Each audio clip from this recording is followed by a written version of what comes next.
Good afternoon. I am 24 Eyes, your host, and this is Pop Culture.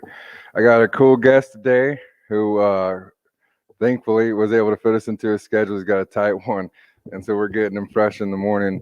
Uh, Very cool cat. I started catching his live streams when I was just tooling around different comic book scenes, and he has his own book, but he also has some really cool, very interesting stories. And so I thought that I would bring him on and introduce him to everyone. So here we go. This is Mr. Liam Gray. How are you doing, Dude, sir? I'm doing great. Your intro is awesome. Like, who does the guitar for that? Like, where's that from? Dude, I got on Pond 5, which is like one of those like upload sites for musicians that they can do different clip medium, so that they can just sell it. So I got on there, got some stock, put that together. But yeah, no, if it's good stuff, like it's got good fucking energy to it. Like I'm into it. So it's good to be here, Al. You've been coming into the chat for a while now.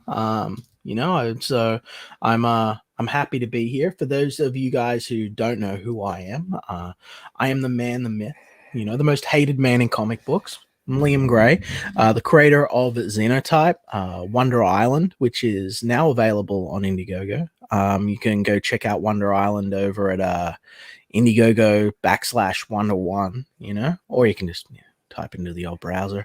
And it's basically an all-age fantasy adventure series, like trying to get back to sort of the spirit of sort of retro fantasy. It's got an anime aesthetic. If you are familiar with the works of Osamu Tezuka, or it's something that you're probably going to be really into.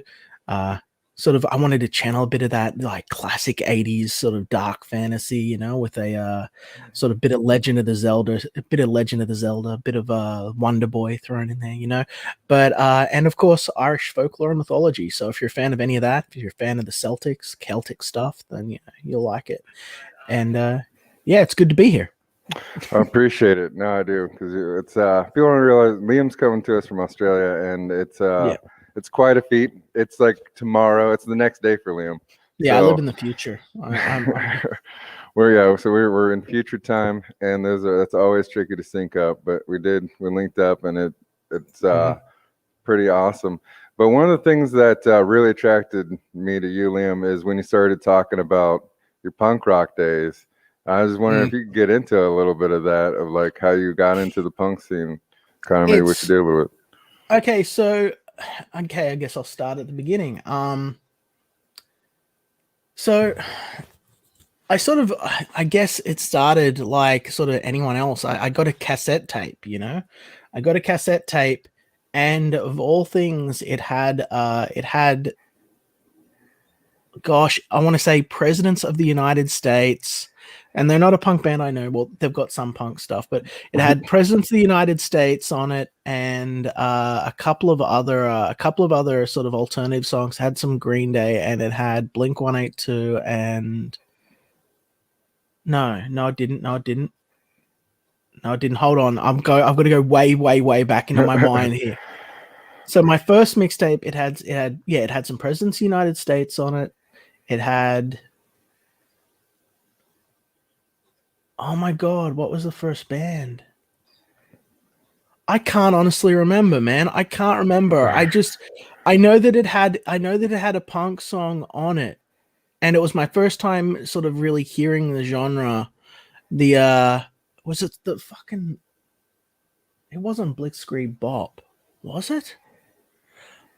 I actually have the cassette tape. I should find it. Just find it. Yeah, but it had a punk song on it, was the point. And I liked it. I was like, what's this? I haven't heard anything like this before. It had a really wild energy to it, and it was sort of really rebellious and fun. And I hadn't sort of felt anything like that before, and it just immediately clicked. And so I became the punk kid at school. That's what I was into. Everyone else was kind of more into pop sort of music, and I was really into alternative. And I'd grown up. My father was a black sheep of the family.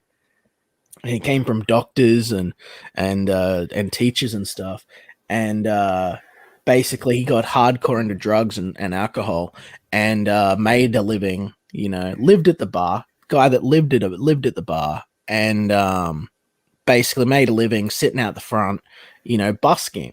So from a small child, I grew up, with the harmonica and even a little guitar of my own, street busking, and that's what he did. And so music was always really important to me. And when I'd always sort of listened to it and enjoyed it here and there, well, like everyone else, but then like something happened when I found the punk stuff, and I was like, that became a huge part of my identity. The idea of like speaking truth to power, being bold and unafraid of being yourself. Like these were messages that really just sort of, resonated with me. At the time I was very angry at the world as well. And I found that a lot of this stuff was about speaking out against sort of social injustices that I myself was pretty pissed off about. But then, right, where it really all started was I ended up homeless very, very young, right? I ended up yeah. So this is what happens when you grow up in, a shitty situation. And I'm not crying, it happens to everyone. But basically I ended up homeless, and because I was sort of in the punk scene, I was involved in the early forums. There's a Jebediah song, that was the first thing I ever sort of won, was writing a contest for a Jebediah song, which was then taken and used to turn into their music video, which was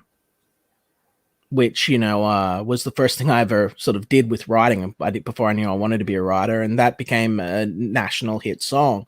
So like I got a taste for it there. I was like, awesome. And because of that, sorry, I'm rambling, but because of that, I was basically in forums, right? For like punk bands, and I was in fan clubs.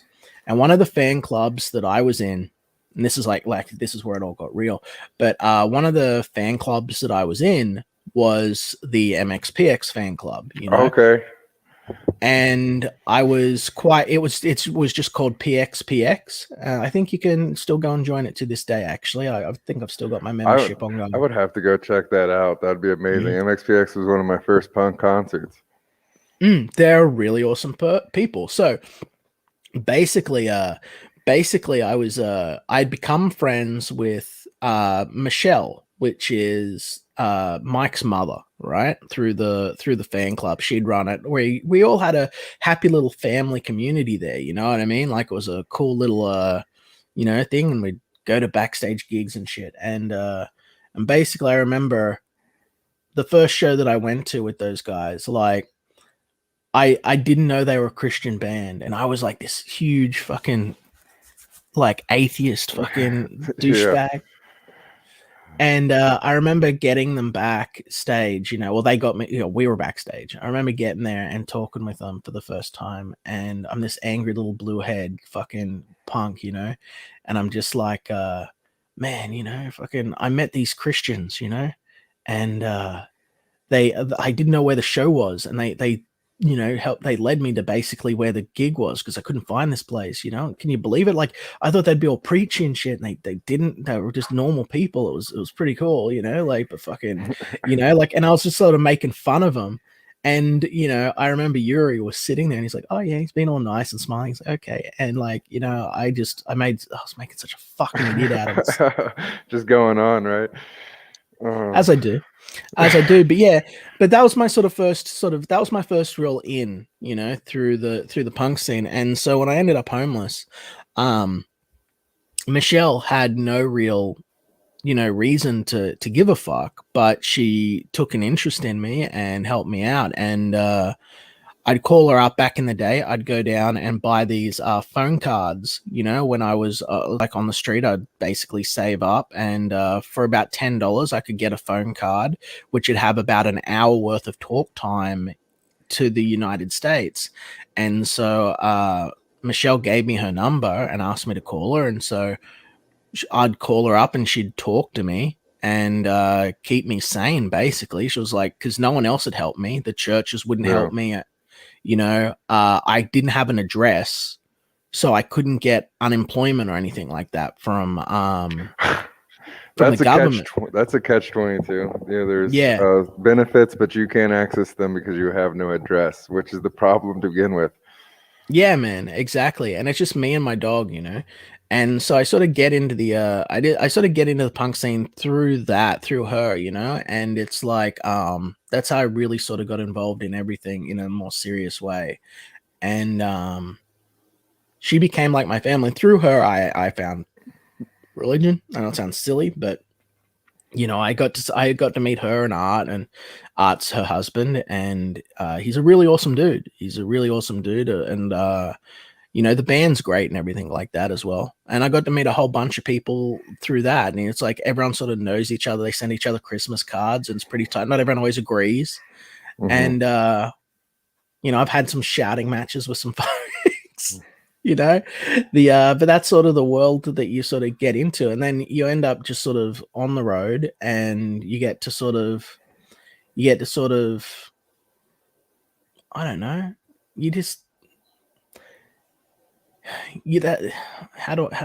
gosh, where do I start? Like, this is my whole life, so I'm just trying to compress it. This is too much. I'm rambling. I'm sorry. I'm trying to compress it down into like. I'm just trying to get. I've been wanting to dig into this forever, and we can have you back on even because this is what I've been wanting to hear from Liam forever. I was like, how did he get in there? Who does he know? What band? Because I'm sitting there dying thinking like, what bands does he know? Like, what did he get to go do? I got to do so much, dude, because like, so basically I had no home or anything like that. And because it was just me and my dog, and I got screwed around real hardcore. And so a bunch of people called in some favors for me, basically. And I got to meet a whole bunch of folks like Lagwagon and all sorts of stuff. And then I met their friends. And, you know, I've met Good Charlotte before they got really, really big, because they used to be they started out way back in they were literally like, you know, Joel and shit were guys that I'd just hang out with every fucking day, you know, because like they weren't famous. They were just dudes that liked the band. Right. Yeah. so like they were in the fan club, and you could talk to them on the board and everything like that. And, you know, we had a good time. And there's a bunch of like the Bouncing Souls over in Jersey. They're really cool guys. You know, the one thing, you know, I really, really, really, really want to meet Milo and talk to the guys in Descendants or All, but I've never really had a real chance to really do that, you know, because I absolutely fucking love the Descendants, but I know those guys. I know I don't know those guys, but like I'd like to know those guys, but like I know who else do I know? Fucking hell. Well, there's Offspring, of course. We know those guys. Yeah. Oh wow. Brett from fucking, you know, Bad Religion's apparently cranky with me. So that's fucking great. That's apparently. That sucks. That sucks, because we'd had disagreements on things, but like he's a member of Mensa, I'm a member of Mensa. You know, I don't know. Like, I reached out to him just recently and was like, dude, like, why have you got me blocked on social media? I thought we were cool. He's doing comic books. He decides, all right, I'm going to do comic books. I was like, okay, you know, I do fucking comic books. And it's like, what, you block me and like, you don't talk to me, and like, you don't even just talk to me first. I literally have your entire fucking discography, and I've been fucking around since day one. And it's like, you don't even fucking talk to me. Like about it. You just block me on fucking social media. It's like, what? Okay, all right. And now they're doing comics. It's like they've got a label called it's not Black Dog, is it? It's not a label, an imprint. Sorry. Okay. So I can't remember, but yeah. So you know, gosh, I was friends with a couple of the guys in Pulley. Pulley's great.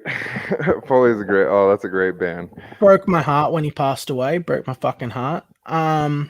So, gosh, what else? Who else? There's so much shit, man. Because, you know, like, you know, I know Nubs. I'd hang out with Nubs at a few gigs. You know, she's not really like a so like a Well, musician, but she's not a musician, but she's an on-scene. She's a personality in the scene. yeah, yeah. I want to get Nubs to come on. I want to get Nubs to come on my show, and but her old email has I sent a message to her old email, and she has not responded and at all. And I'm like, I wonder if she's still about. I wonder if she's still wandering around. Oh man, I would for fear of getting flagged, I can't play it, but I would love to play Nubs for everybody so they could get an understanding. Oh, but that that song was written back when you could actually appreciate somebody and pick on them at the same time. You could have a little bit of fun and poke on them, but it was all in good cheers. And she was cool with it. Like, she's pretty fucking. She's serious business. You know what I mean? Like, she's not a pussy. So, but yeah, man, so much let's see who else. There's a bunch of Australian guys like Living End, area fucking, I've forgotten. I'm a bad friend. Area 7. Area 7. No, not Area 7. Is it Area 8? Area something. I can't fucking remember. They're a ska band. They're good guys. Mustard Plug, fucking awesome band. So an interesting thing that just to show the sort of fucking serendipity of life as well. So there's a guy here. Have you heard of Chicks Dig It? No, not that one. Okay, well, they're a Canadian band, and I was playing some of their music on my channel. They got like a classic sort of Chupacabra song. They actually started out as they got an interesting story. They started out as a t-shirt company, basically, right? Okay. Selling merchandise that said "Chicks Dig It," right? And it looked like a band shirt, and so people would wear it, and then folks would ask them like, what's your band like? Okay. So and so they made a band, right? But the lead guitarist or the lead singer or some shit like that, he goes by the username Xevious, and he reached out to me and was like, "Oh, it's Small World, Liam, that's my band and all that." I was like, "You fucking for real?" He's here, in the comic book scene. I was like, "Oh, okay." Are you fucking for real? And so we talked, and I thought we were buddies and shit. But then he started hosting motherfuckers that were talking mad shit about me live on his stream, and he just sat there in silence like a fucking pussy. So I just cut him off like a fucking cancer. But it's just but it's funny how small the world is, really. And it's that was one of the things I liked about the punk scene a lot is it was this whole big wild fucking world, but everyone knew everyone else. And it's if you needed work, it's you could go and get roadie work here, and then you could bounce over to here. You could go through I did one of the whole Warp Tour 98, I think it is. That or had 99, to be awesome, didn't it? Something. Yeah, man. And it's I'm sober, right? I don't drink or smoke or fucking do drugs or anything. I'm a total nerd. I'll straight edge and shit. So I just sort of watched everything happen, I watched everything happen. I was a bit of a wallflower, and it just it's great. So many people have fun, and you get into it. You're out there in the crowd. And I was over in Minnesota. I think it was. I think it was Grand Rapids or somewhere near there. Anyway, so fucking I'm over there, and because now we're talking punk stories, I'm remembering stuff. It's just I got to get into it, you know what I mean? Because it was a lifetime ago, and I got this chip here. This chip here in my tooth. I don't know if you can see it. It's just a small little on there, right there in the middle of my thing. Because I was fighting 4 fucking neo-Nazis. I was a member of Sharp. Do you remember Sharp? Yeah. I do. Skinheads against racial prejudice. And we're literally throwing hands with fucking red lace neo-Nazis, because I had a black friend who was like just a regular guy that would come to a lot of shows for a lot of different bands, and he was like a black guy. His name was Elijah, or Eli or something like that. And basically they were kicking the fuck out of this dude, and I thought they were going to kill him. So I jump in like fucking Superman, screaming and talking mad shit. And I'm like 3 foot tall. You know what I mean?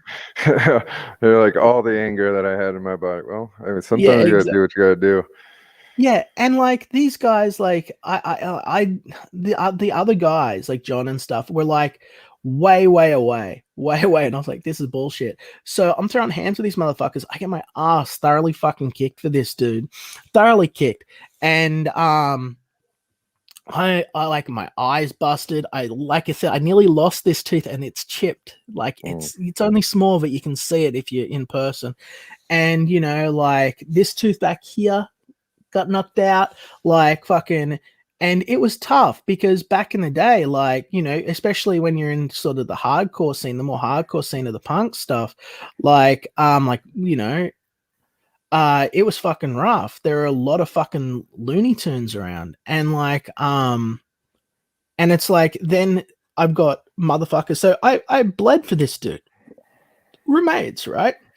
And it sucks I lost touch with him. It does. I'd love to, you know, if you ever see this, like, let's catch up, dude.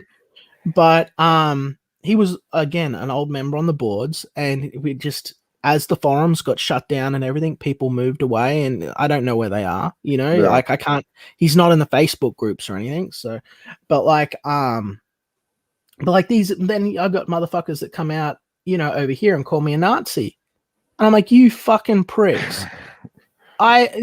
Show me one other fucking motherfucker who has actually thrown hands with actual Nazis and fought for the fucking rights of other people, and you know, that's here in this fucking space, and you're calling me a white supremacist and a Nazi. Get fucked, right? Like, it is amazing. It's amazing what the tone is and like and the climate of the world. But I'm thinking that it's gonna snap back. I like my thing is that there's they've chewed through most of all of my favorite properties, and I'm like, you know what?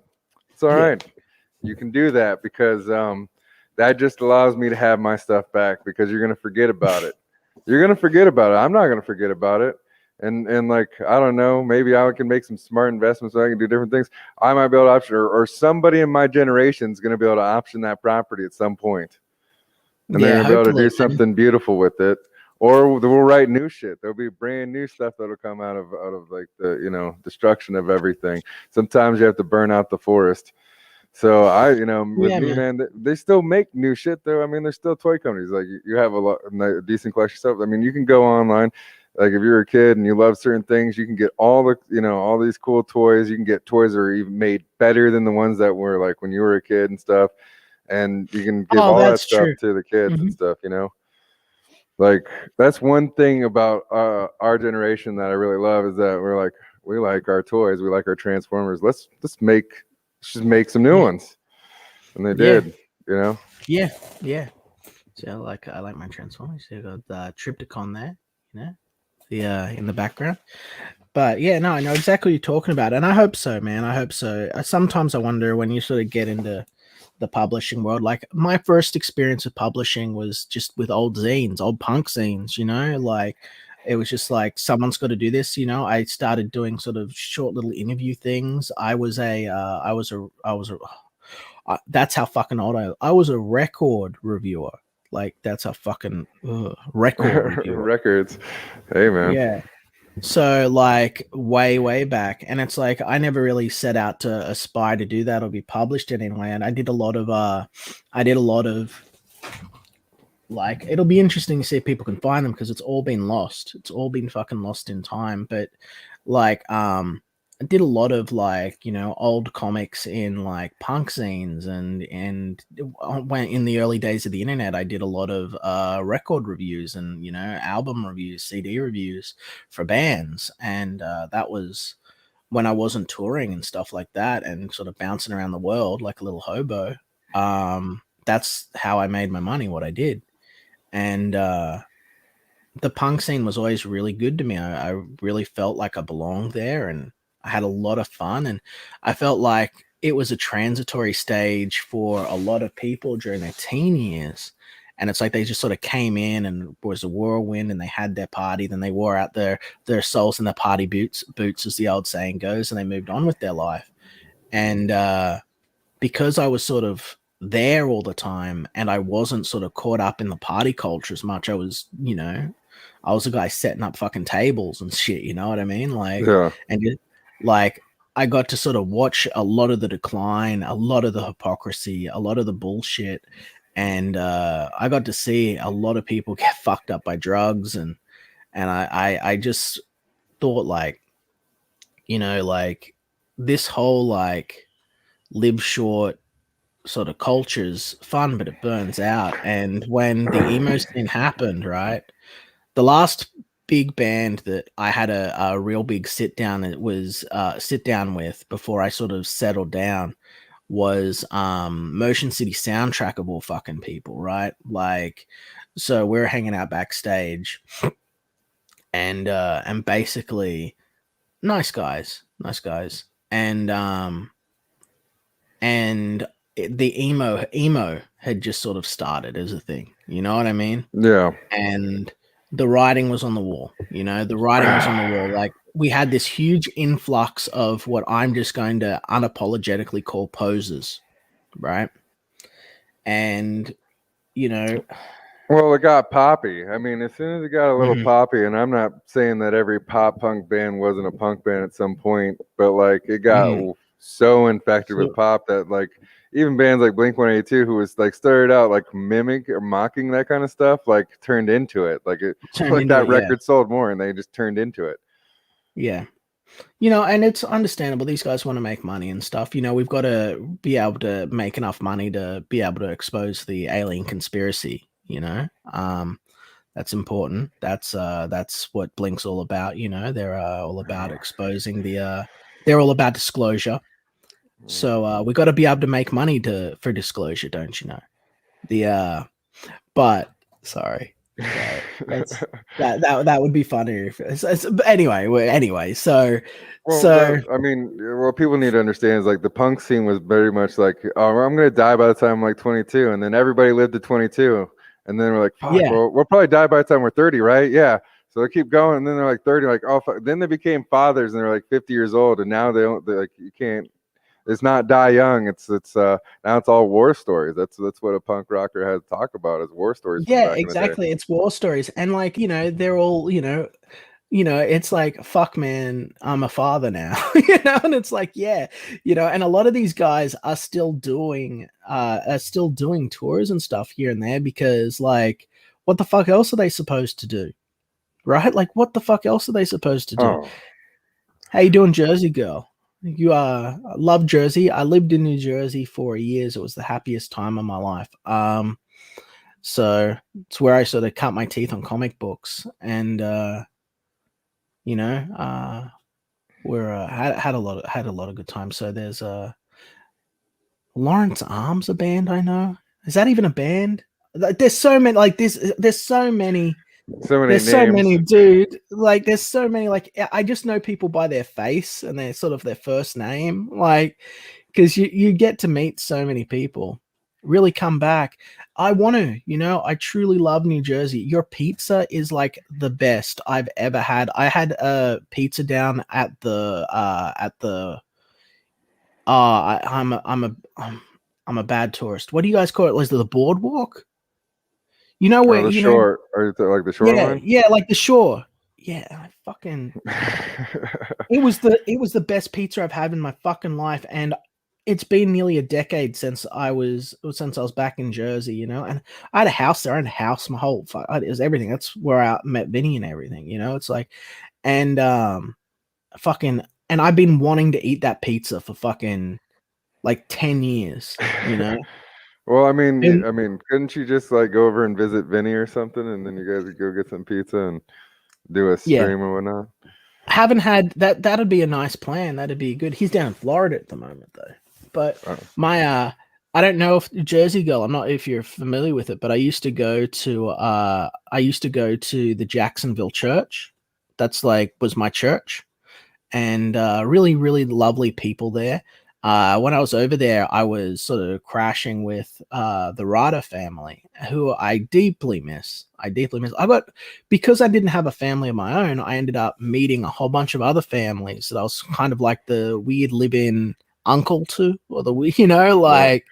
So it's like they sort of other people put me up, and I'd live in their basement for a few months, and then I'd go off to another show, or I'd go to a different thing, and but yeah, I love New Jersey. I really do. I miss it a lot. I really miss it. And I miss the people that are there. I miss the guys. But I haven't done anything really in the punk scene in a really a really long time. It just I got old, and I don't know if you feel this way, man. If it's sort of a thing, but like as each day goes by, I look at poppets and other shit, and I just don't understand the world. I just feel like an old man, and I look back at my punk days, and I just think like, man, I fucking fought so hard. I had like people bite through the end of my finger. Look at my finger, how fucked my fingernail is. That's because a motherfucker bit the end of my finger off. You know what I mean? Like, like they had to sew Oh. it back on.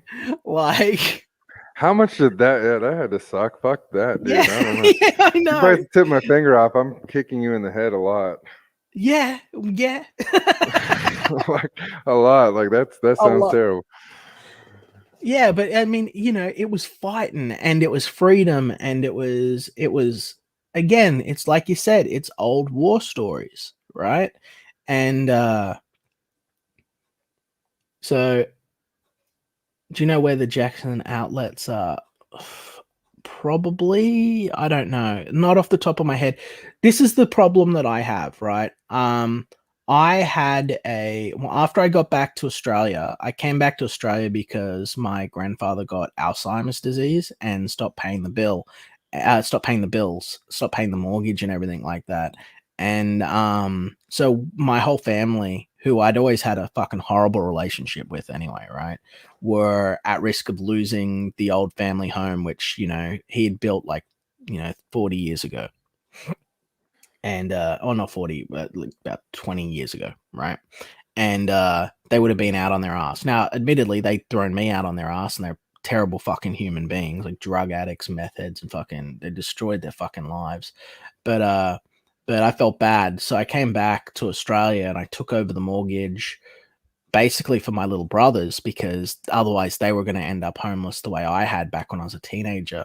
And so I paid off the mortgage, and I took over the sort of the property. I took over everything, and made sure that he got the proper medical care that was actually needed of him. And then while I was in Australia, I was running about 4 businesses that were not my own. I was doing ghostwriting work and a lot of heavy lifting for that I can't actually really talk about, but for other companies that were other, creative based businesses, and unrelated to the punk scene at all. Okay. And I overdid it. I worked too hard, and I had an aneurysm, right? And I had blood on the brain, and I could have died. It was a miracle that I lived. Um, it could have been very, very bad. But the doctors basically, well, not the doctor, the neurologist told me up in Lismore, he told me that basically I was overdoing it. I mean, I'd been living this insane, hardcore fucking life from the time I was 4 years old. You know what I mean? I'd had to fight for every fucking inch I got. And basically just caught up with you, like I'm meant to have big, long, red, luscious locks, and I've got like basically blonde, white, like red hair instead of my normal natural color from when I was a kid due to stress and shit, right? Just and and I know this is I'm sorry, Jersey Girl, I'm getting there, but like because of that, I lost a ton of my memories. And a lot of stuff's behind blocks in my head that's really hard to get to.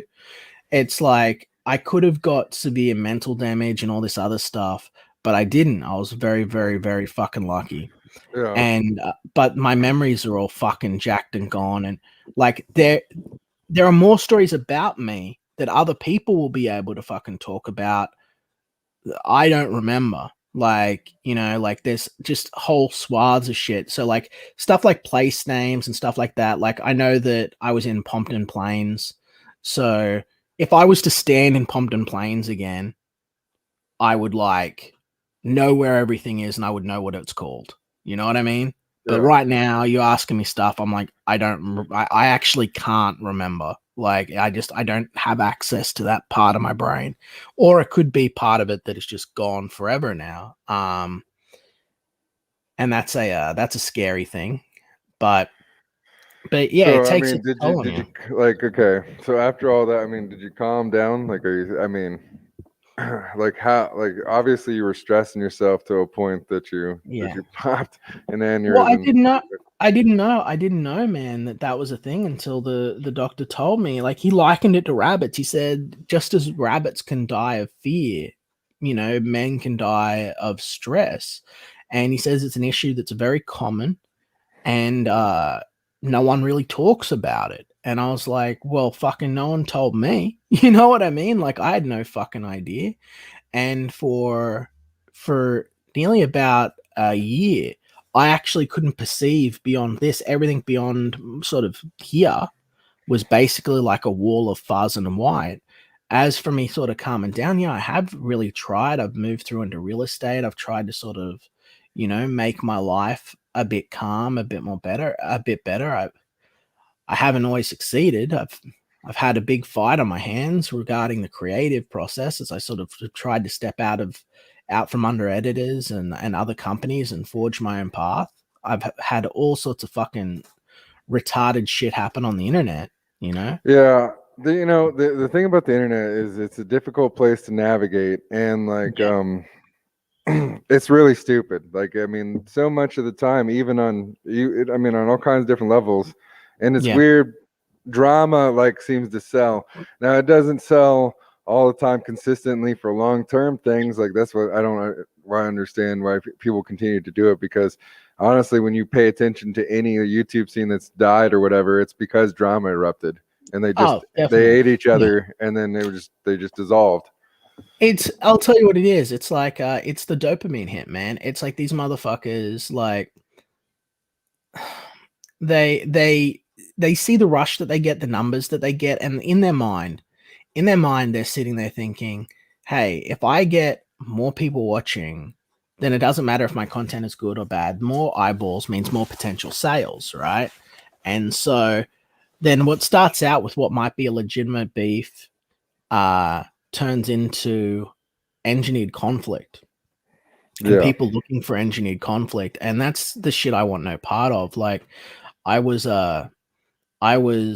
sort of thrust into a position where I was a drama channel for a long time. I was sort of one of the sort of the bigger ones, and people really wanted me to go down the blood sports route, um, because I basically intervened in the scene and I was trying to help people out, and people took that as, oh well, look, everyone's fighting with each other, and it attracted a whole bunch of fucking lunatics to me. And I've been trying to shed the lunatics for probably about a year and a half now, man. Like it's Uh, fucking it can take some time to shed some fucked people. You have to change up stuff, what you're doing. They have to yeah, understand that you're really not going to be doing the drama stuff that they want to see. You know what yeah, I mean? That you've disengaged from it. It's a weird thing, but like those people are only going to be popular for so long. Like the ones who yeah, like massively engage and make their lives about the drama, and the majority of what they do about the drama, all that does is lead to a bunch of stupid, time-consuming situations that they yeah, end up tearing each other apart. I mean, like look at blood sports. Like you want to talk about IBS, like everybody in IBS is pretty much dead. They're almost completely nuked off the internet at this point. yeah, yeah. It's wild, you know. The only people that were even remotely connected to any of that I still follow is Ghastly Dope. You know, I don't know if you remember who Ghastly Dope is, but you can find him on social media. He was only ever tangentially connected to it. He and his former co-host, they don't really, you know, they even had a falling out. Used to do KNN, you know, Kekistani News Network. That's how long ago that was a thing. And they're a parody cartoon show, and they're really great guys. Like, well, Ghastly is. He's a really good dude, and he's just trying to make animation so that he can eventually get on Adult Swim and do kind of like an Aqua Teen thing. And I love that punk spirit. I love that sort of, he's that independent creator out there, doing your own thing, unafraid to create. He does good parody, and he's a good dude. But the rest of these guys, I don't follow them.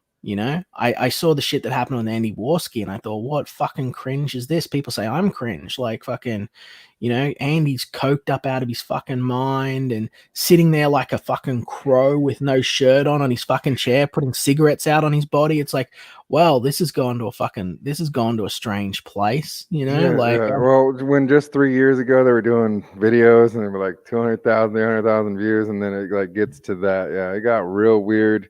The jokes that they started getting into and stuff, like I was like, wow, yes, you obliterated yourselves. And that's what happens. I mean, and then you burn out, and then there's a new scene and a new drama. Yeah, and people go, oh, there's always going to be drama, and there's nothing wrong with drama. Look, I don't mind a little bit of spice.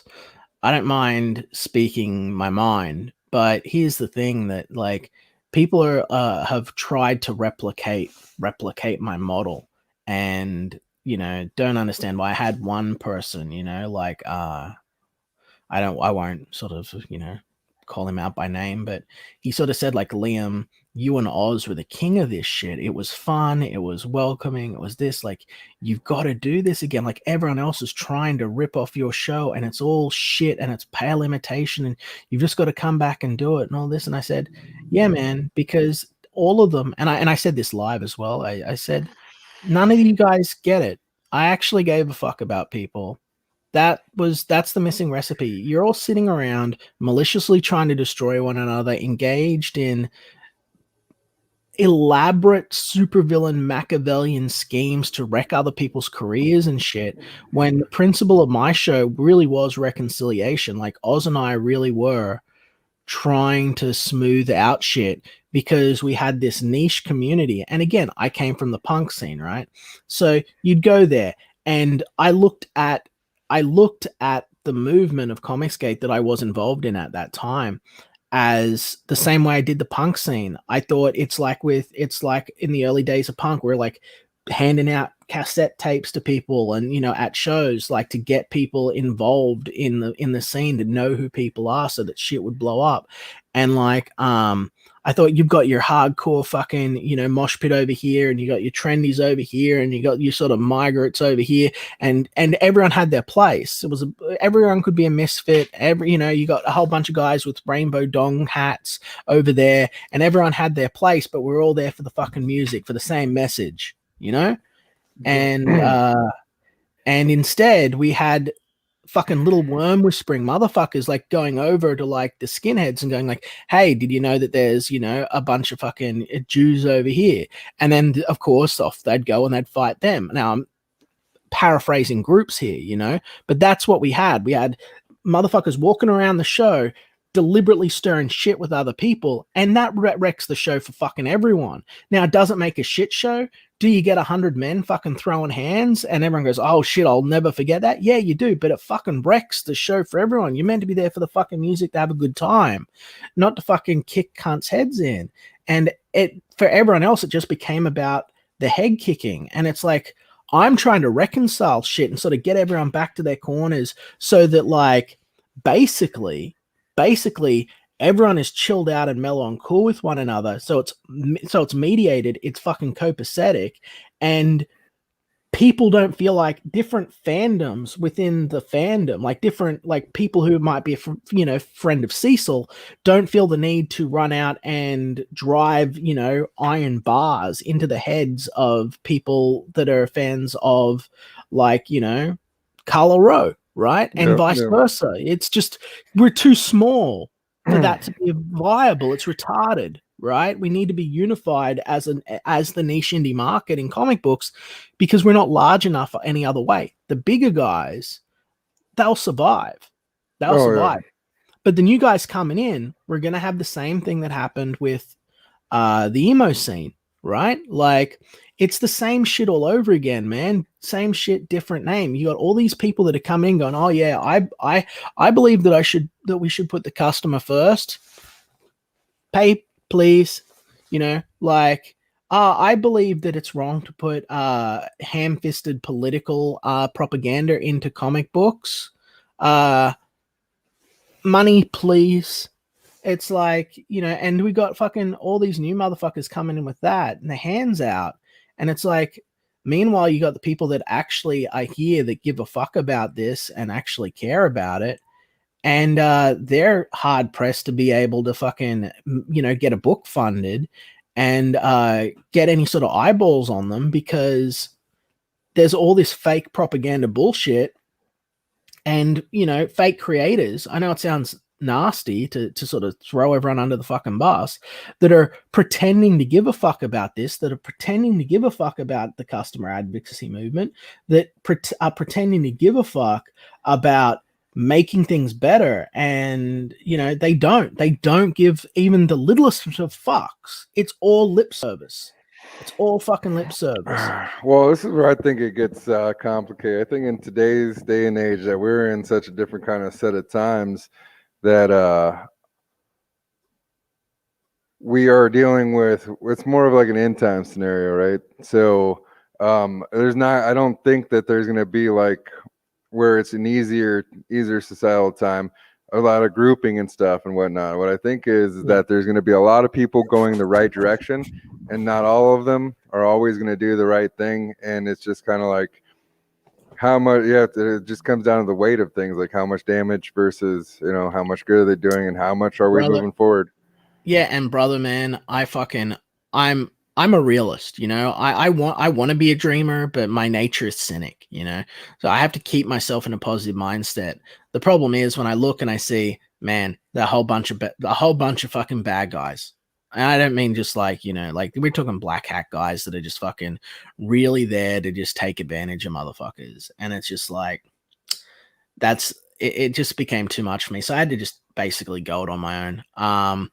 People saying, oh yeah, we're against cancel culture and all this bullshit. And we're all about independence. And it's like, no, you're not. You're practicing all the same shit that you said that you're against. It's just the same shit with a different fucking, hat. I've seen it all before. And right now the indie comic scene has been booming to the point where, because the mainstream is really hemorrhaging and suffering, and the paycheck that you're getting is nice and visible, and most comic book pros are clout chasers. I know it sounds, but it's like they're basically the status is what they're after, because they want to be able to go to conventions and move in those circles. Like they're looking at the crowdfunding scene with covetous eyes, to make literary reference, and they're thinking like, we want to move into that space over there.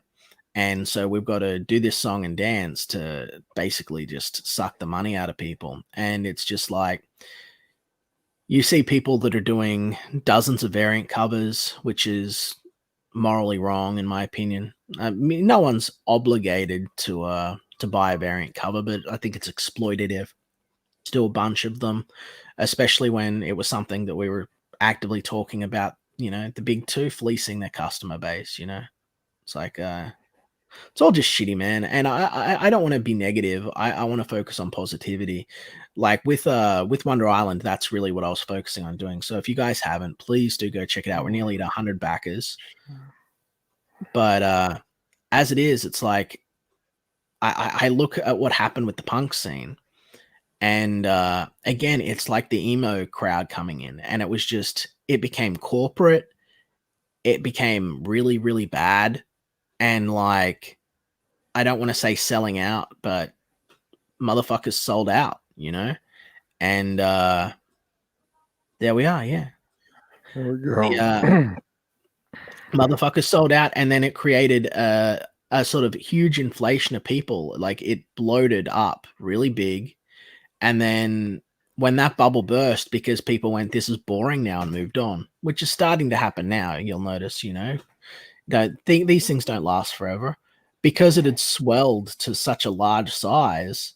When such a large number of people just got bored and walked on to the next thing, the system could no longer support itself and it collapsed under its own weight. And I think that's what you're starting to see now. I think that's why people are turning on one another and everything. And You know what I mean? you know what, I think that's crazy because there's plenty of room, and Yeah, like I think that like make whatever book you want. I think that there's a saturation of certain kinds of books right now, and I don't know why you would make that book, but people, but I mean, I think that what everyone should be focusing on, what I've seen a little bit, and what I want to see more of is I've seen little groups of people farm things out in different spaces and stuff, and it's trying to get everybody connected and talking because everybody's working and doing different things. That it's difficult to get those conversations going. But I mean, I could see it more of like baseball, right, where you start out and you're in the lower tiers or something, you're completely unknown. If you're not an artist, if you have no credentials prior to the situation, you bring your book. You kind of like go through all the little farming shows. You work through AAA, AA, and you work your way up to the shows as your project does well. I mean, because outside of like real pros, there's not too many books that are like brand new because people just don't have publishing experience or anything like that yeah. are like super the first go is not super stellar. Like it takes some learning. Yeah, and a lot of this is expensive to do as well, guys. Like, you know, it's if you want to pay your excuse me just a minute. Girls, I'm on the middle of a live stream. Close the door and go away. Sorry. I've got kids here. They're like sneaking around, peering in the windows and stuff. But yeah, no, like it's expensive to do this stuff. You know what I mean? Like the money that I've got here, I'm not going to be able to get a paycheck out of this myself. This will all go to my team and printing and distribution. Like I won't see a fucking cent out of that. I've got to keep pushing up more if I want to get a payday at all. And it's like it's easy when like huge names are pulling in the vast majority of the money, making like but it's like little guys like me, we got to do it a few customers at a time, and just hope that people see that we're real and trying to create something beautiful and fun and exciting. Because you can't I think that it does more harm to just sort of focus on this flash in the pan marketing, which is what Marvel and DC have been doing, and what some other folks are doing. Just sort of going like razzle dazzle, buy my shit, and then like your shit's not actually that great at the end. It's like how many people are going to keep coming back, and how many people are going to get angry when they realize that they've been hoodwinked, basically. It's like and we don't want to make the mistake that Image made, man. I don't know if you remember, but like Image was a major threat to Marvel and DC, where they were hosting, get-togethers, both Marvel and DC, where they're like, what the fuck are we going to do about Image? And then Image shat the bed, and they went, we don't even have to worry about Image anymore. And they shat the bed because of egos and because of fucking, they didn't have writers, it's like you can make a real pretty fucking picture, but you've got to plan out your series and think things through, and it can't be all glamour. People always want to use Todd McFarlane as a fucking as the measuring stick. Well, Todd McFarlane succeeded because he had a very good story and very good art. He had a compelling character and an interesting character. Oh, It wasn't just King Spawn did what, like 500,000 on its pre-order or something just now. Like it's the wow. only like real surviving American comic book. Yeah. Anyway, I'm on a huge rant, so I'm just gonna shut up and be interviewed now. I'm sorry. All right, let's check this out. I want to play your trailer real quick. Sure.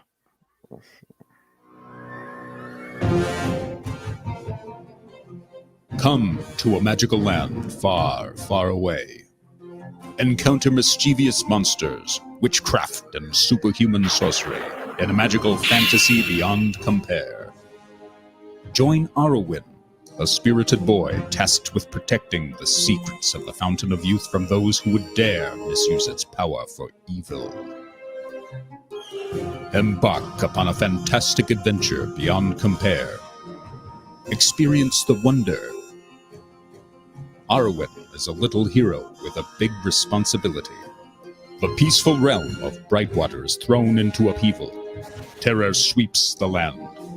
Match wits against powerful magic and massive monsters. Against evil forces, against impossible odds, meeting incredible challenges. Brightwater needs a champion. A new hero of light must rise to push back against the darkness. A desperate battle for freedom in the shadow of Doomspire. Don't miss the fun, the excitement, the fantasy. Experience the greatest adventure of the season. All you have to do is back Wonder Island, Hero of Brightwater.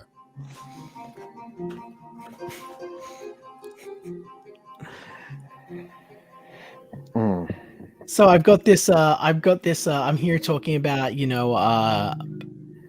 talking about folks that have no arms and legs in the punk scene, and get my teeth knocked out by fucking skinheads. And here I've got this fun little adventure fantasy book, right? Yes, sir. How did we jump into adventures in fantasy? Because isn't that your first go around? You also are you're behind Yeah. Xenotype as well. Yeah, I'm the publisher, author, and creator of the Xenotype project, which is received over $100,000 Australian, and was a tremendous success. It was a 200-page graphic novel, manga available in color and in black and white. Foil cover, high grade paper, probably one of the best books to come out of 2020. And I had tremendous support behind that. It was kind of like a Guyver anime meets sort of Spider-Man sort of story, but it was a series about a young psychic with the ability to rewrite his DNA and fighting against sort of the kings of Babylon, this corporate tyranny, this black ancient conspiracy. And that sort of really appealed to a lot of people because it was sort of darker horror. It had a pretty heavy influence from H.R. Geiger, which people were really excited for. But I have a daughter coming in October. It's my first child. These other ones I just sort of have adopted, so they're not really, my own blood. But my first daughter's really coming in October, and I realized while working on Xenotype that it was a very sort of a very dark and grim franchise, and I was going to be putting Felix through hell, because I wanted to sort of do the reverse heroic climb where he sort of started out dark and confused and not understanding who he is or his full powers and why he even has them. And then through sort of trials and adversity, sort of is able to self-actualize and become the hero, the superhero that he wanted to see in the world. That's what I was looking to with Xenotype. But I realized that that was going to take a while to get to the high-flying fun action. It's a very grim story with a lot of really horrible things that he's got to go through first to be able to become the man he needs to be to succeed. But so I began work on Wonder Island, which was to be a sort of more all ages adventure. There's an extreme level of horror and brutality in Xenotype, which would limit its mainstream market appeal. So I wanted to create something that was almost familiar to people, that it was like that like in the stuff of old, where it's like this feels like something that you might have encountered back in the 80s when you're a kid, or an old forgotten Tetsuka book that you never got a chance to read. And then I took that sort of that hardcore punk spirit, and I took sort of the intelligent battle shonen, shogi shonen strategy battle manga stuff from Naruto. I threw it in there with the Fountain of Youth and Celtic folklore, Irish mythology, a little bit of it's sort of Irish versus Slavic, like all of the Slavic stuff is the bad guys and all of the Irish stuff are the good guys. The Yeah. fairies are like the Tuatha Dunan and the kings under the hill. You know what I mean? They're not like little prissy little Tinkerbells. These are guys that are like fucking eternal warriors that are grown. They're basically elemental guardians grown from fucking, grown from, thorn bushes that drink from the fountain of eternity, like, so they're essentially like fucking bees that protect the secrets of eternity. And there's a whole lot of Masters of the Universe in it. That's, of course, this is why Aaron is the protector of, Brightwater, hero Brightwater.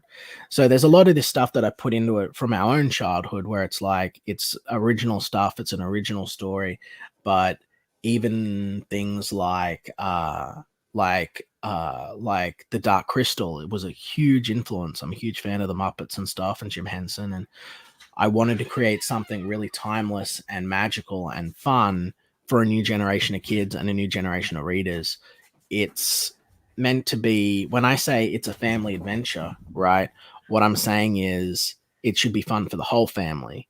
It's not just a silly little kid book where it's like, goofy little cartoon pictures, like, oh, today I met a cartoon cat. It's a fierce battle, it's a fierce battle in the Shadow of Doomspire, and I really wanted to create a timeless dark fantasy again. It's like, well, not even so dark, but it's meant to be about hope and heroism, and it should be something that I can market to kids and other people without running into the obstacles that I would with Xenotype, where people will open a page, 74 and be like, sweet Jesus H. Christ, like, Okay, yeah, I get you. No, yeah. so you're pretty excited about this. I don't know, you draw, or you have your artist drawing these pages like live on your channel throughout the week, and she's Yeah. a real cool person. She's a little She bit of is. her own personality and stuff.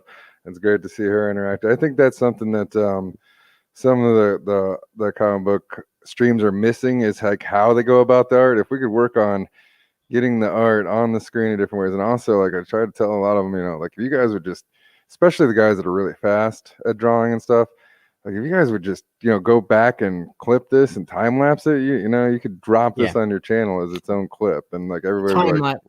Yeah, time lapse is something that I want to do. It's ironic. I wanted to get a bunch of time lapses with Xenotype as well, but Odie did 2 of them in the end.